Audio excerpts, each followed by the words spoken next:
दोस्तों नमस्कार, मेरा नाम गोविंदर गुप्ता है। मैं विक्टोरिया इंडस्ट्रीज प्राइवेट लिमिटेड में काम करता हूं। आज का सेशन है सुपरवाइजरी अवेयरनेस सेशन, जिसके बारे में मैं आप लोगों को अवेयर करूंगा।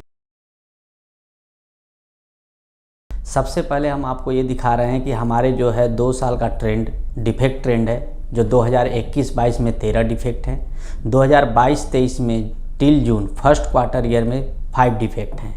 अगर हम इसकी बात करते हैं तो 2021 और 22 में जो हमने 4M के हिसाब से निकाला है कि 4M चेंज का कौन सा डिफेक्ट है, एबनॉर्मलिटी हैंडलिंग की वजह से कौन सा डिफेक्ट पंच हुआ है, रिवर्क की वजह से कौन सा डिफेक्ट पंच हुआ है, सेटअप अप्रूवल की वजह से कौन सा डिफेक्ट पंच हुआ है, इंस्पेक्शन रूल नॉट अडरेंस की वजह से कौन सा डिफेक्ट पंच हुआ है, तो हमने ये पाया कि हमारा जो 13 डिफेक्ट है non adherence of rule by supervisor, यानी जो 13 के 13 डिफेक्ट हैं वो हमारे सुपरवाइज़र की वजह से डिफेक्ट पंच हुआ है। और 2022-23 की अगर हम बात करते हैं तो इसमें भी हमारा सेम कैटेगरी आता है, 5 defect due to non adherence of rule by supervisor.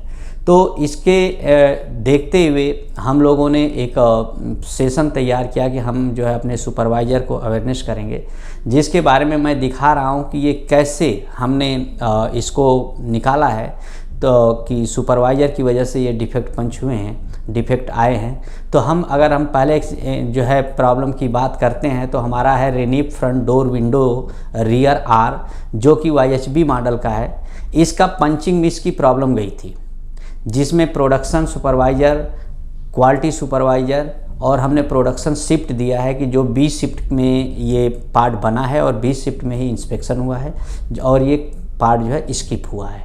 इसमें क्या हुआ है कि आप देख सकते हैं कि ओके पार्ट है जिसमें कि 3 होल है और NG पार्ट है जिसमें कि 1 होल है, यानी लास्ट वाला जो ऑपरेशन है वो मिस है। अब वो लास्ट वाला ऑपरेशन क्यों मिस हुआ? जब हमने इसका रूट कॉज फाइंड आउट किया, हम जब इसके ऊपर गए तो हमने ये पाया कि सिंगल पार्ट फ्लो रूल जो है अडेयर नहीं हुआ, जिसकी वजह से ये पार्ट मिक्स हो गया। क्योंकि जब हम पार्ट को सिंगल पार्ट फ्लो जब हम करते हैं तो हम एक तरफ से पार्ट को उठाते हैं, मशीन में रखते हैं, पार्ट को बनाते हैं, उसके बाद हम दूसरी तरफ बने हुए पार्ट को रखते हैं, जो कि ऐसा नहीं हुआ। उसके बाद हमने देखा कि चलो प्रेस शॉप से ये पार्ट बन करके PDI में चला गया, तो PDI वाले लड़के ने क्यों ये पार्ट जो है बाईपास कर दिया। तो वहाँ पर हमने देखा कि एबनॉर्मलिटी हैंडलिंग जो रूल है उसको फॉलो नहीं किया गया। अब एबनॉर्मलिटी हैंडलिंग रूल यहाँ पे क्या है? यहाँ पे रूल ये है कि जो पार्ट हमें रिजेक्ट निकला उसके ऊपर हमें प्रॉब्लम लिखनी है, डेट लिखनी है और उस पार्ट को इमीडिएट जो है रेड बिन में डालना है, जो कि लड़के ने ऐसा नहीं किया। उसने ओके पार्ट और NG पार्ट एक ही जगह रखा था और जब क्वांटिटी किया तो क्वांटिटी करते समय ये मिक्स हो गया। अब इससे हमें लर्निंग क्या हुई? इससे लर्निंग ये हुई कि एक तो हमें single part flow press shop में करना है, दूसरी लर्निंग हुई कि सिस्टम को फॉलो करना है, जो भी हमारा सिस्टम बना हुआ है उसको फॉलो करना है। इससे इम्पैक्ट क्या आएगा? इससे इम्पैक्ट आता है कि कस्टमर की लाइन स्टॉप होती है और व्हीकल स्क्रैप होता है, जिसका कास्ट हमारे ऊपर बहुत ज़्यादा डेबिट होता है। अब दूसरे एक्सीडेंट की बात करते हैं हम, तो panel component side seal inner RH हमने लिया है, जिसमें कि हम आपको ये दिखाना चाहते हैं कि हमारा जो ये ओके पार्ट है, ओके पार्ट में जो हमारे होल की पोजीशन है वो एकदम ओके है। उसके बाद हमने जो NG पार्ट है, जो मारुति में व्हीकल बनी थी, जो NG पार्ट है, उसमें आप देख सकते हैं कि इसके अंदर एक चाइल्ड पार्ट लगता है। अब वो चाइल्ड पार्ट और जो मेन पार्ट है उसके जो स्लॉट पंचिंग है, उस स्लॉट पंचिंग के ऊपर आ गया है चाइल्ड पार्ट, यानी कि जो हमारा स्लॉट पंचिंग है वो स्लॉट पंचिंग प्रेस शॉप में नीचे पंच हो गया। अब इसमें क्या हुआ? इसमें प्रोडक्शन में एबनॉर्मलिटी हैंडलिंग रूल को फॉलो नहीं किया गया कि मशीन में कोई एबनॉर्मलिटी आई तो उसको जो है पार्ट को चेक किया जाए और चेक करने के बाद उस पार्ट को आगे किया जाए, जो कि रूल फॉलो नहीं हुआ। दूसरा, इंस्पेक्शन में क्या हुआ कि इंस्पेक्शन का जो मेथड बनाया गया है, जो हमारा WI बनाया गया है, उस सीक्वेंस में पार्ट को चेक नहीं किया गया, जिसकी वजह से ये पार्ट मारुति में चला गया और व्हीकल बन गई। अब उसके बाद क्या हुआ कि हमने जब इसका देखा कि हमारे को लर्निंग क्या हुई, हमने क्या सीखा, तो सेम इसमें भी प्रॉब्लम आता है कि हमें सिस्टम टू बी फॉलोड, यानी सिस्टम को हमें फॉलो करना है। सिस्टम को फॉलो करेंगे तो ये प्रॉब्लम नहीं जाएगी। अब इससे इम्पैक्ट क्या आएगा? एक तो कस्टमर की लाइन पे रुकी, उसके बाद ये गाड़ी जो है स्क्रैप हुई। तो इससे हमारे कंपनी को काफ़ी ज़्यादा नुकसान हो जाता है। इसी तरह से हम तीसरे प्रॉब्लम्स को देखते हैं तो आप देख सकते हैं कि strength component side seal RS का पार्ट है, जिसमें कि हमारा जो है की पॉइंट प्रोडक्शन में क्या हुआ रोबो वेल्डिंग में कि हमारा की पॉइंट जो था कि एबनॉर्मलिटी हैंडलिंग रूल को फॉलो नहीं किया गया। जो रूल हमने बनाया था कि डबल चाइल्ड पार्ट लगने के बाद हमारा जो है पोका ओके जो हमारा लगा हुआ है वो काम करेगा, सेंस करेगा। उसके बाद हमें जो है उस पार्ट को निकाल करके उस पार्ट को स्क्रैप करना है, उस पार्ट को रेड बिन में डालना है, जो कि प्रोसेस फॉलो नहीं हुआ प्रोडक्शन के समय। दूसरा जो है हमारे इंस्पेक्शन में जो है इंस्पेक्शन मेथड को फॉलो नहीं किया गया, जिस सीक्वेंस में इंस्पेक्शन करना चाहिए वो नहीं हुआ और वो पार्ट मारुति में चला गया। तो इससे हमें लर्निंग क्या हुई, इससे भी हमें सेम लर्निंग हुई कि हमारा सिस्टम फॉलो नहीं हुआ। अब वहाँ पे इम्पेक्ट क्या आया, सेम इम्पेक्ट आया, कस्टमर की लाइन सफ़र की, उसके बाद जो ये गाड़ी है वो गाड़ी स्क्रैप हुई। तो इससे जो है बहुत ज़्यादा नुकसान होता है। उसके बाद हमने चौथा एक्सीडेंट देखा कि पैनल कंपोनेंट काउल टॉप है, काउल टॉप में स्पोर्ट फेल की प्रॉब्लम है। अब इसमें जब हमने देखा कि रोबोट स्पोर्ट वेल्डिंग के समय प्रॉब्लम क्या आई, किस वजह से ये जो है पार्ट जो है बना, तो हमने देखा कि एबनॉर्मलिटी हैंडलिंग रूल को फॉलो नहीं किया गया, जिसकी वजह से ये पार्ट बना। और उसके बाद जब हमने PDI में देखा तो PTI का जो मेथड है कि हमें PDI में स्पोर्ट का जो है क्वालिटी चेक करना है, वो चेक नहीं हुई। तो यहाँ भी हमें सेम चीज़ मिला कि सिस्टम फॉलो नहीं हुआ और यहाँ भी हमें कस्टमर की लाइन सफ़र की और गाड़ी जो है स्क्रैप हुई। उसके बाद हमने जब पांचवा एक्सीडेंट देखा, हमने पांचवी प्रॉब्लम के बारे में एनालिसिस किया तो हमने ये पाया कि चाइल्ड पार्ट मिस गया है। चाइल्ड पार्ट मिस क्यों गया, क्योंकि जब हम स्पोर्ट वेल्डिंग करते हैं तो हमारा प्रोसेस सीक्वेंस वाइज प्रोसेस है कि पहले OP10 पे जाएगा, 20 पे जाएगा, 30 पे जाएगा। लेकिन वो पार्ट जो है OP10 से उठा करके सीधे जो है बंदे ने गेज पे रखा, गेजिंग करने लगा और गेज करने के बाद उसको सीधे ट्रॉली में रख दिया, जिससे कि ये पार्ट मारुति इंड पे चला गया। तो इससे क्या हुआ, इससे मुझे ये मिला कि हमारे प्रोडक्शन में भी एबनॉर्मलिटी हैंडलिंग रूल को फॉलो नहीं किया गया, सिस्टम को फॉलो नहीं किया गया। इस तरह से हमने 5 को देखा।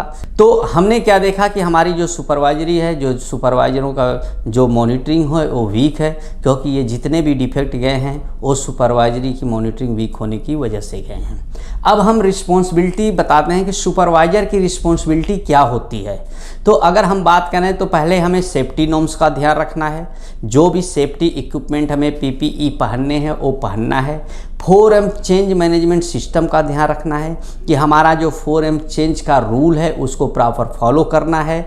सेटअप अप्रूवल हमें करना है, एडहेयर करना है उसको कि हमारा जब भी हमारा लाइन स्टार्ट होती है तो सबसे पहले हमें FOA करना है और जब हमारी लाइन बंद होती है तो हमें LOA ज़रूर करना है, जिससे हमें पता लगे कि हमारा जो सुबह और जो लास्ट का पीस है अगर ओके है तो हमारा बीच का भी पीस सारा ओके होगा।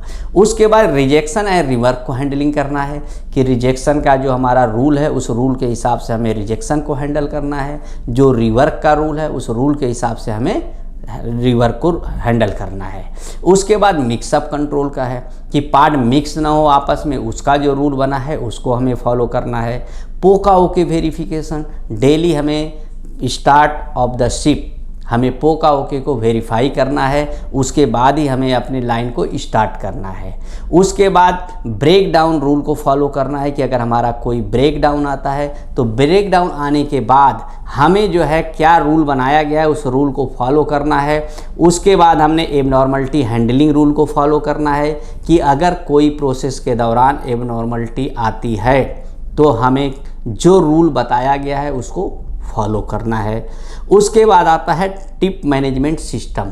अगर टिप मैनेजमेंट सिस्टम हमारा जो बनाया गया है कि टिप को हमें कैसे चेंज करना है, किस समय ड्रेसिंग करनी है, कैसे, तो उस सिस्टम को हमें फॉलो करना है। ये हमारा जो होता है वो रिस्पॉन्सिबिलिटी ऑफ सुपरवाइज़र की होती है। उसके बाद अगर हम बात करते हैं कि basic condition supervisor need to ensure, तो हमें इंश्योर क्या करना है, PPE complaints adherence in on shop floor, यानी PPE हमारे सारे बंदे पहने होने चाहिए। एरिया का जो सेंसर है, जो हमारा सेंसर लगे हुए हैं वो सारे सेंसर हमारे वर्किंग कंडीशन में होने चाहिए। इंश्योर हमें करना है कि रोबोट के अंदर, सेल के अंदर जब भी कोई बंदा जाता है तो रोबोट का जो एंट्री गेट है अंदर जाने का, उसके अंदर जब जाता है तो वो गेट से ही जाए, सेफ्टी गेट से। उसके बाद सेफ्टी गेट से तो जाए, लेकिन हमें क्या करना है कि जो सेफ्टी गेट में प्लग लगा होता है उस प्लग को निकालकर अपने पास रखना है, ताकि कोई दूसरा बंदा आकर के गलती से प्लग लगा करके रोबो स्टार्ट ना कर दे। इसलिए हमें उसको अपने पास रखना होता है। और उसके बाद क्या करना है, use safety block die before entry in die of maintenance work. कोई भी अगर मेंटेनेंस होता है तो हमें सेफ्टी ब्लॉक को यूज करना है।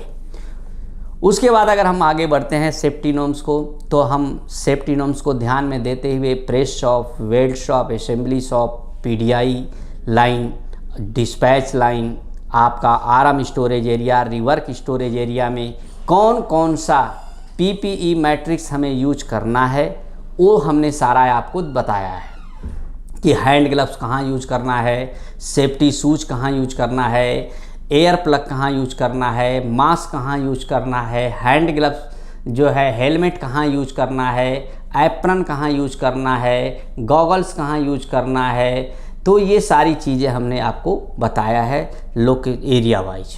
उसके बाद अगर हम चलते हैं कि सेफ्टी हेलमेट मैट्रिक्स, तो हमने एक सेफ्टी हेलमेट मैट्रिक्स बनाया है कि हमारा जो है इलेक्ट्रीशियन एंड टेक्नीशियन को ब्लू कलर का हेलमेट यूज करना है, हमारे जो लाइन ऑपरेटर हैं उनको येलो कलर का जो है हेलमेट यूज करना है, हमारे जो सेफ्टी ऑफिसर हैं उनको ग्रीन कलर का यूज करना है, हमारे जो फायर फाइटर हैं उनको रेड कलर का हेलमेट यूज करना है, हमारे जो स्टाफ मेंबर्स हैं या विजिटर्स हैं उनको वाइट कलर का यूज करना है। ये क्यों यूज करना है अलग अलग कलर का, ताकि हम आसानी से लोगों को पहचान सकें कि कौन सा इलेक्ट्रीशियन है, कौन सा फायर फाइटर का बंदा है, कौन सा सेफ्टी का बंदा है, कौन सा इंजीनियर है, कौन सा स्टाफ का या विजिटर है। ये आसानी से हम आइडेंटिफाई कर सके, उसके लिए हमने क्या किया है, हेलमेट को जो है एक स्टैंडर्डाइजेशन किया है। अब आते हैं कि what is 4M change. 4M change क्या होता है और ये कहाँ इम्पेक्ट डालता है। तो any change in process 4M can have an impact on product. अगर कोई हमारा 4M चेंज होता है तो वो हमारे प्रोडक्ट के ऊपर इम्पैक्ट डालता है। अब हम चेंज मैनेजमेंट जो है consider change in our plant like 4M change, man, machine, method, material, ECN, PCN change, engineering change and process change, IFC and IFM change, initial flow control and management. 4M change यानी कि आदमी, machine, material, तरीके, इनमें से किसी भी तरीके का अगर चेंज होता है तो वो 4M चेंज कहलाता है। इसके लिए हमें 4M टैग का इस्तेमाल करना है और ये अनिवार्य होता है। ECN अगर आता है या PCN आता है तो उसके लिए यदि हमारे पार्ट में किसी भी प्रकार का कोई भी डायमेंशन या पार्ट ऐड होना हो तो उसे ECN चेंज कहते हैं। ये चेंज कस्टमर की तरफ से होता है और यदि हमारे प्रोसेस में हो तो उसे प्रोसेस चेंज कहते हैं। इस चेंज पर भी हमें टैग लगाना होता है और ये अनिवार्य है। IFC इनिशियल फ्लो कंट्रोल, जब हमें कोई नया पार्ट कस्टमर की तरफ से मिलता है तो पार्ट को बनाने के बाद हम उस नए पार्ट की पहले 3 महीने या 5000 पार्ट जो अधिक हो तब तक उसकी देख रेख करें। IFC टैग लगाकर इसको आगे भेजें। टैग का होना अनिवार्य है। जैसा कि आप चित्र में देख सकते हैं कि हमने 4M चेंज का टैग लगा रखा है, इनिशियल प्रोडक्ट का टैग लगा रखा है, इन हाउस IFC टैग का जो है स्टिकर लगा रखा है। अब हम आगे चलते हैं तो flow chart in case of 4M change. Flow chart क्या है? आइडेंटिफाई फोरम चेंज, हमें आइडेंटिफाई करना है कि कौन सा फोरम चेंज हुआ है। इंफॉर्मेशन टू कंसर्न डिपार्टमेंट, जो भी फोरम है main machine material method concern department को हमें सूचित करना है। Forum change validation as per 4M matrix, जो 4M मैट्रिक्स है उससे हमें वैलिडेट करना है। Change approved by plant QA या एंड प्रोडक्शन हेड, हमारा प्लांट का जो क्वालिटी है और जो प्रोडक्शन हेड है वो उसको अप्रूव करेंगे। और setup approval bye QA and production, setup approval जो हमारा है वो क्वालिटी और प्रोडक्शन करती है। आपको नीचे ये WI दिया गया है जो कि हर जगह डिस्प्ले है, इसको अच्छी तरह से हमें पढ़ना है। उसके बाद 4M चेंज का रिकॉर्ड सीट आपको मैं दिखा रहा हूँ कि 4M चेंज समरी सीट है जिसमें कि हमें पूरी समरी भरनी होती है, और इंस्पेक्शन रिपोर्ट है जो कि 4M कोई भी चेंज होता है तो ये 2 फॉर्मेट हमें भरने पड़ते हैं। उसके बाद अगर हम बात करते हैं सेटअप अप्रूवल का, तो सेटअप अप्रूवल में क्या है कि inspection of the first part at start of production, हमारा जो इंस्पेक्शन है जो सेटअप है वो हमारा जब पहला पार्ट हमें निकलता है तो उसको हमें क्वालिटी इंजीनियर के द्वारा चेक करवाना है और उसका अप्रूवल लेना है कि ये हमारा पार्ट ओके है या नहीं है। अगर ओके है हमारा पार्ट तो हमें प्रोडक्शन स्टार्ट करनी है। अगर हमारा पार्ट NG है तो NG के लिए क्या करना है, करेक्शन करना है, डाई में काम करवाना है। करवाने के बाद उस पार्ट को चेक करना है। चेक करने के बाद जब हमारा क्वालिटी इंजीनियर ओके कर दिया तो हमें उस पार्ट को जो है फिर रन करना है। और जो बीच का पार्ट है वो सारे पार्ट को आइडेंटिफाई करना है, NG पार्ट उस पर जो है लिखना है और उसको रेड बिन में डाल देना है। तो identify NG setup part and keep in red bin. अब हम आगे चलते हैं। सेटअप अप्रूवल में क्या है कि why is setup approval required to verify and confirm part produce in OK या NG as per the SOP requirement. In machine is okay to produce OK part, confirm NG part is not produced. When to do setup approval, 4 major step है। At start of shift FOA, at end of shift LOA, at decided frequency 4M change. ये जो 4 major step है इनको हमें follow करना है। What to check during setup approval, हमें कब कब चेक करना है।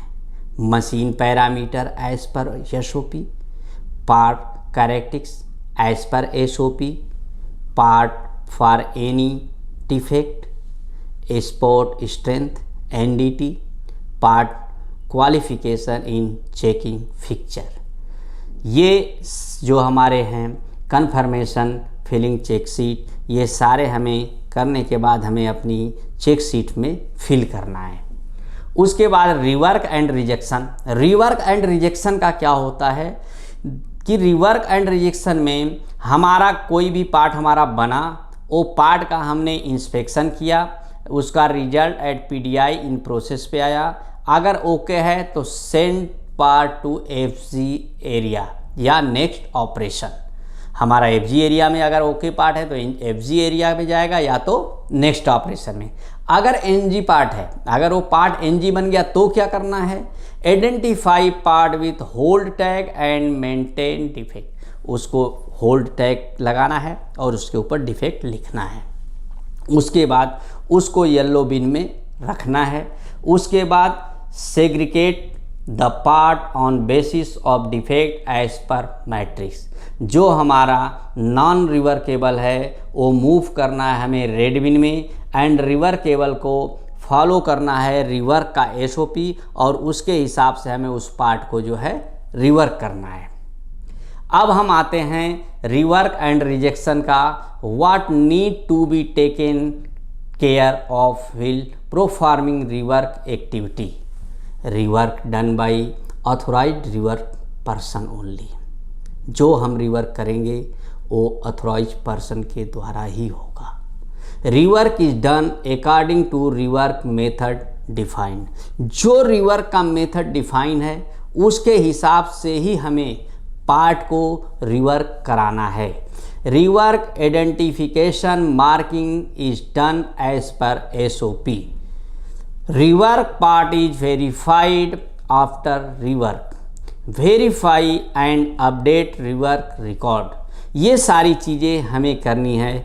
For more clarification kindly follow procedure of rework and repair process. हमें प्रोसीजर को अपने फॉलो करना है जो रिवर्क और रिपेयर का प्रोसीजर है। उसके बाद हम देखते हैं कि हमारा rework and rejection type of defect allowed not allowed for rework. हमें कौन सा डिफेक्ट अलाउड है, कौन सा डिफेक्ट अलाउड नहीं है, उसको हम देख रहे हैं। जैसे कि हम अगर देखें तो स्पैटर हम रिवर्क कर सकते हैं, ये अलाउड है। बर पंचिंग बर को हम कर सकते हैं, स्पॉट बर को कर सकते हैं, माइनर डेंट को कर सकते हैं, स्पॉट आउट को कर सकते हैं, ओवर मिग वेल्डिंग को कर सकते हैं, शॉर्ट मिग वेल्डिंग को कर सकते हैं, नट बोल्ट आउट को हम कर सकते हैं, थ्रेड टाइट को हम कर सकते हैं, स्पॉट मिस को कर सकते हैं, स्पॉट पंचर को कर सकते हैं, चाइल्ड पार्ट शिफ्ट को कर सकते हैं, माइनर गेज आउट को कर सकते हैं, बैच कोड नॉट विजुअल है उसको हम कर सकते हैं, चाइल्ड पार्ट मिस को कर सकते हैं, माइनर रस्ट है तो कर सकते हैं, और स्क्रैच को कर सकते हैं। ये डिफाइन किया गया है कि हमें रिवर्क किसका करना है, क्लियर कट डिफाइन है। अब हमें रिवर्क किसका करना नहीं है।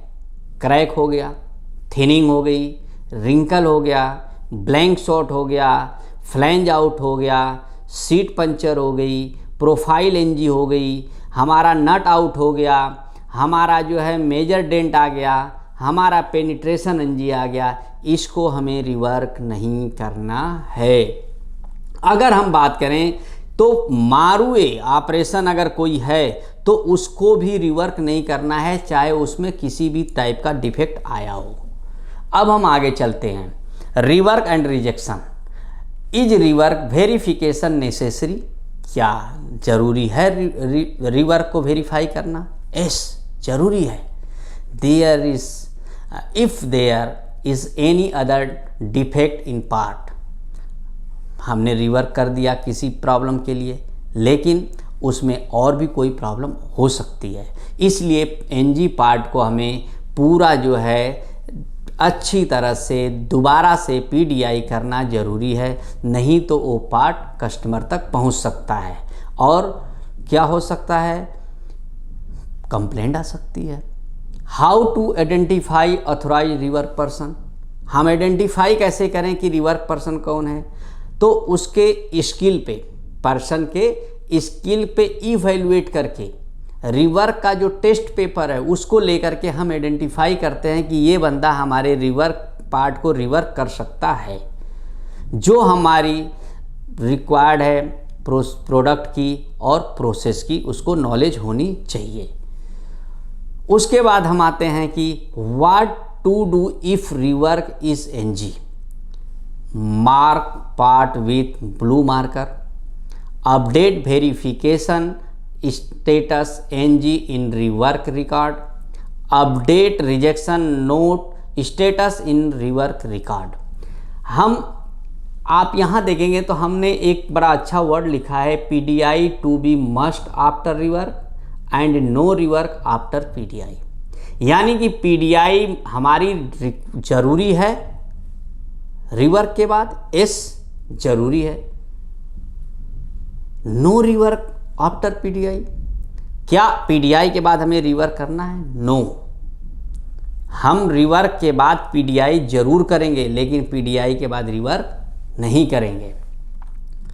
अब पोका ओके वेरिफिकेशन की हम बात करते हैं, तो पोका ओके हमें वेरीफाई करना है। Check all the poka-yoke available in process to confirm they come functioning as required. हमें सारे पोका ओके को चेक करना है, हमें इंश्योर करना है कि सारे पोका ओके ओके हों, और ओके होने के बाद ही हमारे पार्ट को बनाएं। अगर एनजी हो तो उस डिटेक्ट कर ले। अगर हमने कोई एनजी पार्ट लगा दिया तो हमारे पार्ट को पोका होके डिटेक्ट कर ले कि आपने एनजी पार्ट लगा दिया है। ये वेरिफिकेशन होना ज़रूरी है। और ये कब होना चाहिए? स्टार्ट ऑफ द शिफ्ट चालू करने से पहले इसे हमें करना है। वेरिफिकेशन के लिए हमें क्या करना है? पोका ओके के लिए जो हमारे पास रेड कलर का मास्टर सैंपल रखा हुआ है रिजेक्ट पार्ट का, और जो हमारे पास ग्रीन कलर का येलो कलर का जो मास्टर सैंपल रखा हुआ है उसको हमें लगा करके चेक करना है कि हमारा पोका ओके प्रॉपर वर्किंग कर रहा है या नहीं कर रहा है। एनजी अगर पोका ओके है तो हमें क्या करना है कि हमें ब्रेक डाउन रेज करना है और वो मेंटेनेंस डिपार्टमेंट को देना है कि हमारा ये पोका ओके वर्किंग नहीं कर रहा है और आप इसको सही करिए। और सही होने के बाद हमें फिर जो है अपना पार्ट चलाना है और 4M चेंज को फॉलो करना है। अगर मान लीजिए बाई चांस PY हम इमीडिएट सही नहीं कर पाते हैं और इमरजेंसी है सप्लाई देने की कि हमारा ये सप्लाई जाना ज़रूरी है और हम पोका ओके को जो है सही नहीं कर सकते, तो उसके लिए भी रूल बना हुआ है कि आप अपने यूनिट हेड से इसका डेविएशन लीजिए। डेविएशन लेने के बाद एवरी स्टेशन यानी जहां पोका ओके ख़राब है वहां पे एक बंदा पार्ट को वेरीफाई करेगा। उसके बाद जो फाइनल PDI है वहां पर भी एक एक्स्ट्रा बंदा वेरीफाई करेगा। तब तक जब तक कि पोका ओके हमारा सही नहीं होता तब तक वो वेरीफाई करेगा। उसके बाद 4M चेंज का जो हमारा प्रोसीजर है उसको फॉलो करेगा। उसके बाद वो पार्ट हमारा जो है सप्लाई के लिए जाएगा। उसके बाद आता है एबनॉर्मलिटी। एबनॉर्मलिटी क्या है? कोई भी स्थिति जो सामान्य स्थिति से परे हो वो स्थिति असामान्य स्थिति कहलाती है। उदाहरण के लिए मैं आप लोगों को कुछ तस्वीरें दिखा रहा हूं और उनसे आपको ज़्यादातर क्लियरिटी आएगी। अगर हम बात करें कि एबनॉर्मलिटी कितने टाइप की है तो हमने 17 टाइप की एबनॉर्मलिटी हैंडलिंग रूल को लिया है। जैसे गिरा हुआ पार्ट, इंस्पेक्शन के दौरान रिजेक्ट पार्ट की हैंडलिंग, सेटिंग के दौरान रिजेक्ट पार्ट की हैंडलिंग, बिना पहचान वाला पार्ट, इंस्पेक्शन टेबल पर पार्ट की हैंडलिंग, पावर फेल के दौरान रिजेक्ट पार्ट की हैंडलिंग, अधूरा प्रोसेस किया हुआ पार्ट, अधूरा इंस्पेक्शन किया हुआ पार्ट, फाइनल ओके पार्ट की हैंडलिंग, चाइल्ड पार्ट की हैंडलिंग, चाइल्ड पार्ट मिक्स की हैंडलिंग, ट्रेसिबिलिटी एबनॉर्मलिटी, एक समान दिखने वाले पार्ट की handling, trial pre Asian part की हैंडलिंग, प्रोडक्शन लाइन पर मॉडल वेरिएंट ओवर चेंज की जो है रिवर्क पार्ट की हैंडलिंग, और abnormal situation handling, stop call wait rule. ये 17 हमने लिए हैं एबनॉर्मलिटी मॉड्यूल में जो कि हम आपको समझाएंगे। जैसा कि ये चित्र में आप देख रहे हैं कि ये हमारा सेटअप का समय का ख़राब पार्ट है। इसको हमें क्या करना है? इसको हमें मार्किंग करना है। मार्किंग करने के बाद रिजेक्ट वाले स्थान पर मार्किंग करना है और रिजेक्ट को पार्ट को जो है रेड बिन में डालना है। बिना मार्किंग किए हुए और बिना जो है रेड बिन में रखे हुए हमें नेक्स्ट ऑपरेशन पे नहीं जाना है। उसके बाद अगर हम बात करें तो हम ये है प्रोडक्शन लाइन पर मॉडल वेरिएंट चेंज ओवर। अगर हमारा कोई वेरिएंट चेंज होता है और सेम लाइन है तो सबसे पहले हमें क्या करना है कि हमें उस लाइन से पुराना जो हम चला रहे थे प्रोसेस उसके सारे पार्टों को हमें हटाना है। हटाने के बाद हमें दूसरे मॉडल का जो मॉडल हमें चलाना है उस पार्ट को वहाँ लाना है और फिर हमें उस लाइन को रन करनी है। उसके बाद हम बात करते हैं कि मटेरियल मिक्सअप होना। आप चित्र में देख सकते हैं कि 2 तरह के मटेरियल मिक्स हैं। हमें नहीं करना है। हमें क्या करना है कि हमें RH के लिए अलग बिन में रखना है, LH का पार्ट अलग बिन में रखना है। तो हमारा मटेरियल मिक्सअप नहीं करना है। अलग अलग टाइप के पार्ट अलग अलग बिन में ही भेजें। अब हमारा क्या है? अधूरा इंस्पेक्शन। अगर कोई अधूरा इंस्पेक्शन है, अधूरा इंस्पेक्शन कब होता है? जब चाय का टाइम होता है, लंच ब्रेक होता है, शिफ्ट की समाप्ति होता है, तभी होता है। तो हमें उसे क्या करना है? अधूरे पार्ट को हमें टेबल पे नहीं रखना है। हमें क्या करना है? उसको पूरा PDI करिए। सही पार्ट को स्टैंडर्ड ट्राली बिन में ही रखना है। उसको पूरा PDI करने के बाद उसको कोई भी पार्ट इंस्पेक्शन टेबल पर नहीं छोड़ना है।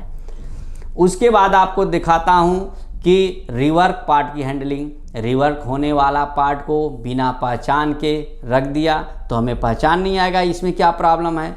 तो उसके लिए हमें क्या करना है कि रिवर्क वाले पार्ट पे हमें उस पर लिखना है, रिवर्क करते हुए रिवर्क होने वाले पार्ट की पहचान करने के लिए उस पर लिखना है कि इस पार्ट में ये प्रॉब्लम है और उसको हमें रिवर्क वाले स्थान पे रख देना है। अब हम आते हैं ब्रेक डाउन कंट्रोल। जैसे what is break down? Break down है कि a time when machine jig robot will stop working due to internal failure. अगर कोई फेलियर आता है तो उस समय, जैसे टाइप ऑफ ब्रेक डाउन अगर हम रोबोट की बात करते हैं तो robot not return at home position, robot वहीं रुक गया प्रोसेस करते करते, पोजीशन पे नहीं गया, आर्म हीट हो गई, जो है क्लैंप डिक्लैंप इशू आ गया, स्पोर्ट काउंटर जंपिंग कर गया, PY वर्किंग नहीं कर रहा है। तो ये सारे हमारे जो है ब्रेक डाउन्स हैं जिनको कि हमें कंट्रोल करके रखना है रोबोट में। और IT गन और SSW tip management. Tip management क्या है कि जो हमारा टिप है उसका जो स्टैंडर्ड बना हुआ है उसको हमें फॉलो करना है कि टिप की ड्रेसिंग रोबोट IT गन की 100 स्पोर्ट के बाद गैल्वेनाइज सीट का और नॉन गैल्वेनाइज सीट का भी 100 के बाद ही हमें टिप ड्रेसिंग पे जाना है। अगर हमारा रोबोट के द्वारा है तो वो जो है ऑटोमेटिक जाता है क्योंकि उसमें प्रोग्राम होता है, जो हमारा मैनुअल है वो काउंटर के द्वारा लिया जाता है। टिप ड्रेसिंग या SSW भी हमारा 100 पार्ट के बाद है। तो ये हमारा प्रोसीजर है टिप ड्रेसिंग का जिसको कि हमें पूरा फॉलो करना है। जब हम इसको पूरा फॉलो करते हैं तो हमारे पार्ट में कोई भी प्रॉब्लम नहीं आती है। अब टिप मैनेजमेंट में हम देख सकते हैं कि हमें टिप को कैसे ओपन करना है, कैसे खोलना है, रिप्लेस कैसे करना है। तो आप देख सकते हैं पहले वाले चित्र में कि इस टिप को प्रॉपर जो है की के द्वारा खोला जा रहा है, लेकिन अगर आप दूसरे में देख रहे हैं तो हैमर के द्वारा, हथौड़ी के द्वारा उसको निकाला जा रहा है, जो कि हमें नहीं करना है।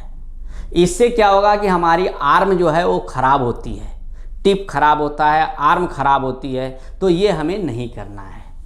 उसके बाद अगर हम देखें तो नट मैनेजर जो हमारा लगा है उसके लिए कैलिब्रेशन के लिए हमने वर्क इंस्ट्रक्शन बना रखा है और इस वर्क इंस्ट्रक्शन के थ्रू ही जो हमारा ऑपरेटर के लिए कार्य मानक है उसके थ्रू ही हमें जो है नट मैनेजर को जो है मॉनिटर करना है और हमें उसको कंट्रोल करना है।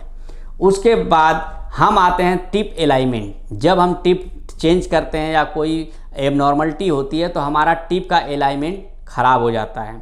तो हमें टिप का अलाइनमेंट चेक करने के लिए गेज प्रोवाइड किया गया है, जो कि गेज के द्वारा हमें जो है उसको प्रॉपर चेक करना है, जो कि हमारे वेल्ड शॉप के जो सुपरवाइज़र हैं उनके डेली वर्क मैनेजमेंट में भी ये पॉइंट ऐड है कि शिफ्ट शुरू होने से पहले करना है, किसी भी असाधारण परिस्थिति के बाद करना है, हर बार टिप बदलने के बाद करना है, मशीन की प्रिवेंटिव मेंटेनेंस के बाद करना है। तो ये चीज़ें हमें करनी है। अब आते हैं कि हमारा जो है proper monitoring and adhering of rule like, हमें जो है सुपरवाइज़र को जो है जीरो डिफेक्ट के लिए क्या करना पड़ेगा, क्या सुपरविज़न करना है। तो 4M चेंज का जो प्रोसीजर है उसको प्रॉपर फॉलो करना है, उसमें कोई भी ना बट नहीं चलता, पूरा फॉलो करना है। उसके बाद एबनॉर्मलिटी हैंडलिंग रूल को फॉलो करना है, PY मॉनिटरिंग रूल को फॉलो करना है, प्रोसेस को अडेयर करना है, सेटअप अप्रूवल करना है, रिवर्क रूल को फॉलो करना है, मिक्सअप रूल को फॉलो करना है, मटेरियल हैंडलिंग रूल को फॉलो करना है। इस पॉइंट को अगर हम फॉलो कर लेते हैं तो हमारा जो है जीरो डिफेक्ट हम अचीव कर सकते हैं, इसमें कोई भी डाउट नहीं है। थैंक यू, धन्यवाद।